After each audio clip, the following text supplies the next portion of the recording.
Vitality Equine YouTube page. Today, we get to sit with Dr. Becky Tees of Energy Equine. Woo! Yay! Welcome, Becky. Thank you. So great to have you on the show. Thanks. It's going to be a fun one. Becky is also a dear friend of mine outside of work, so this is going to be fun, I can already tell. Yeah, yes.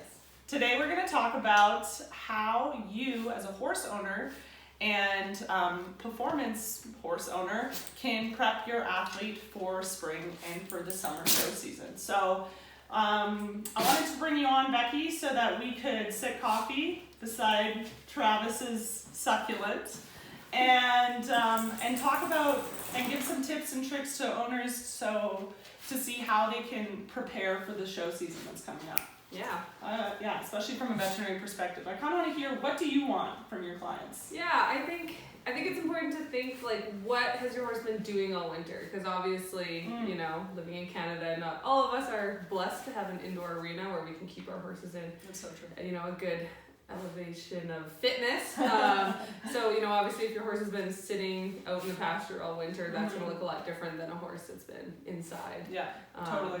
But, you know, at the end of the day, it's, you know, a multifaceted approach, just like a human athlete, to get them to the performing level where they're going to go in and win all their competitions. So, heck yes. Yeah, so from our standpoint, it looks like, you know, typically around this time of year, we're doing vaccines, dentals, you know, those coming into season soundness exams, you know, horses with the old injuries, we're going to check up on that and see how those look. And, you know, probably from your end too, you're always working on those chronic issues and making sure they're functioning appropriately and not re-injuring themselves. Yeah, absolutely. It sounds like, you know, like when you were just saying that, it's almost like, because we individualize, like both of us in both of our professions, we individualize the equine athlete to obviously their profession and exactly, like their performance history, their conditioning history, all of that. So you almost need to look at the athlete. Okay, let's look at our horse today, March 12th, 2020, and ask ourselves, what do we want our horse to look like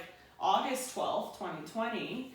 You know, like, here we are, that's the goal. What are the gaps to get there? And that, like, visiting you, and then visiting me too for massage, is ultimately such a great assessment tool of, like, okay, what do we need to do to get there? Totally, yeah. And too, like, you know, if you're always looking for more structure, you know, from our standpoint, we can definitely help out with that too. We do have the conditioning programs and stuff. Yes, well. Okay, tell me more about that, because that's so awesome. Like, I know that you've always been very great with, like, giving conditioning programs and recommendations, but it's become like a new official kind of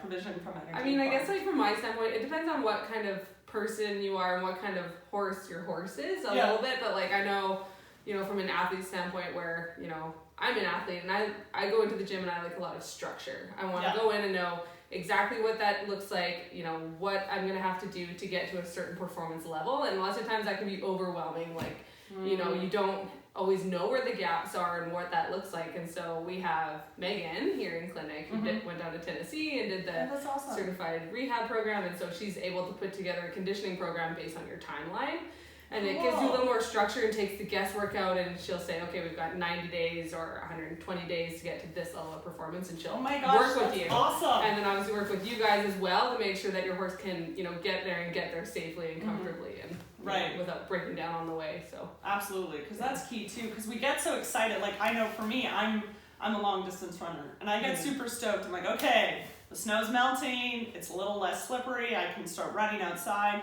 and I do that. I love it so much.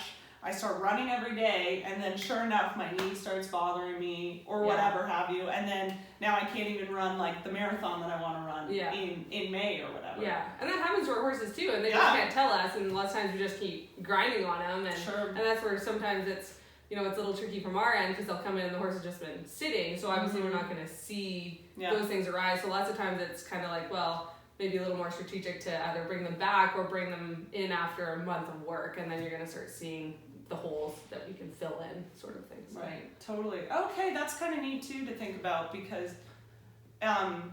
obviously, like, so what does, I guess I'm getting ahead of myself here, so what does, if someone were okay, we brought in a horse that has been in very light work throughout the winter, like let's say once to twice a week, and they're coming in for you for like a full, you know, soundness. What does that look like, and what kind of tips and what kind of direction would a horse owner get from that?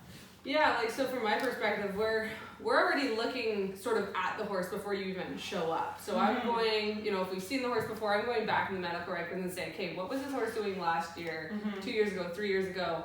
You know, what level were they performing at? Are we staying at that level? Are we wanting to push harder, back off a bit? What did that horse need last year to get, you know, to that performance standpoint? And what did we do with it? What did it look like on last year's exams? If there's x-rays, I'll go through those. Amazing. So yeah, it's very comprehensive. So by the time you get here, we've kind of already started looking at your horse, and then we always start from square one. You know, we look at the horse today and see what he's telling us, and so we do, you know, the soundness exam. We look at their feet with the hoof testers, and you know, reflections. We listen to their heart, their lungs, all those things, and basically see what the whole horse looks like, and then based on what we see and what previously the horse has shown us, we'll make a plan of attack. I love that. I wish you could make a plan for me. Like, make a plan for me. Check my hooves. Check them.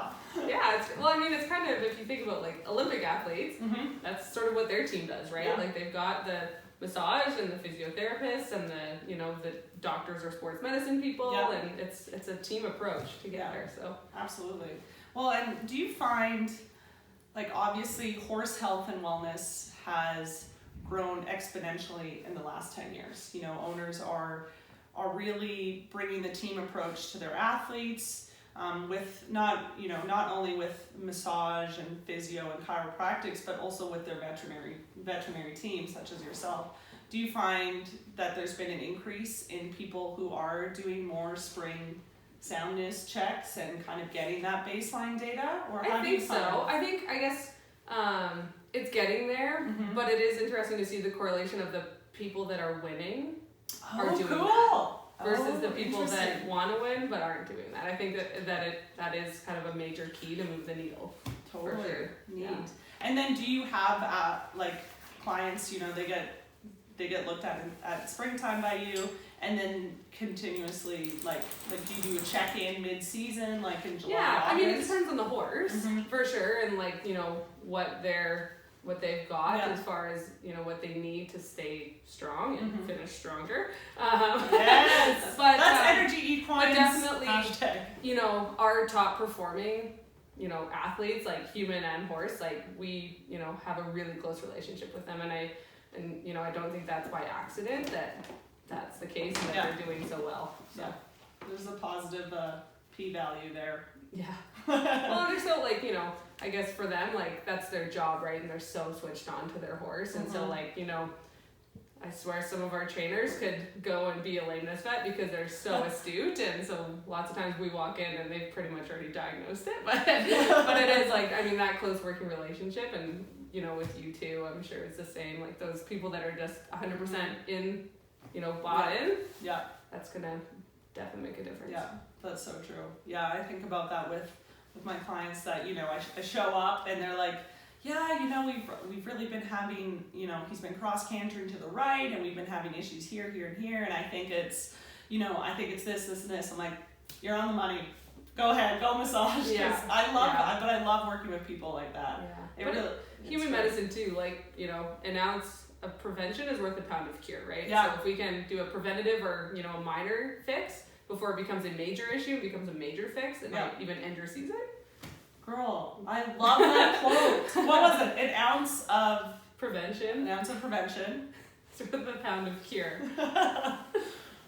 Pound of cure. I love that. That's actually such a great approach. Because I mean, it's different for you as a veterinarian, but definitely within Vitality Equine, we're definitely more of like a preventative kind of therapy program. Most of our cases, of course we have rehab cases, but most of our cases are, let's have everyone on a consistent schedule, monitor which muscles are strengthening, which ones are not being used, which ones get weaker, and then that way we can give, you know, specific conditioning and exercise programs for those athletes who, 1 month they were really engaging their right shoulder, but then that resulted in, you know, less less left shoulder engagement, and now they're off balance the next month. So I love keeping up with that data and seeing how we can change it. Yeah. And I always tell people too, like, at the end of the day, we know your horse, but you know your horse better than anyone. Yes. Right? And so I always say that too. So, I'm like, honestly, you're the biggest team member of your horse, because you see them every day. And you're their advocate too. So like, you know, if you bring them in and they don't look off, and then you go home and they seem off again, like, you know, keep chasing that. You're not crazy. Yeah, you're not crazy. Like, sometimes the adrenaline just doesn't help us, but yeah, it's you've got to be their voice at the end of the day. So yeah, absolutely. Well, that's awesome. I think this gives a pretty good baseline for owners to start thinking about bringing in your horses to see Dr. Tees here at Energy Equine, or myself and Caroline, Vitality Equine, and any of the staff at Energy Equine, of course. But it's a great time to really, like, let's just do a once over, see where your horse is at, tell us where you want to go, and we can help get you there. Absolutely. Yeah, we want to see you win. Yeah, we do. And we want to see your horse happy while they do it. So. Yeah, exactly. We want to see you win injury-free. Yes. We want to see you run that marathon without that knee that's like harassing you throughout the entire race. Yes, we want your horse to have many successful seasons, not just one. So that's absolutely the longevity key. Part of it is totally key. Well, stay tuned, because Becky and I are going to do some workouts together. Woo. And hopefully this will become a monthly feature with Travis's succulents. Thanks for joining. Subscribe here.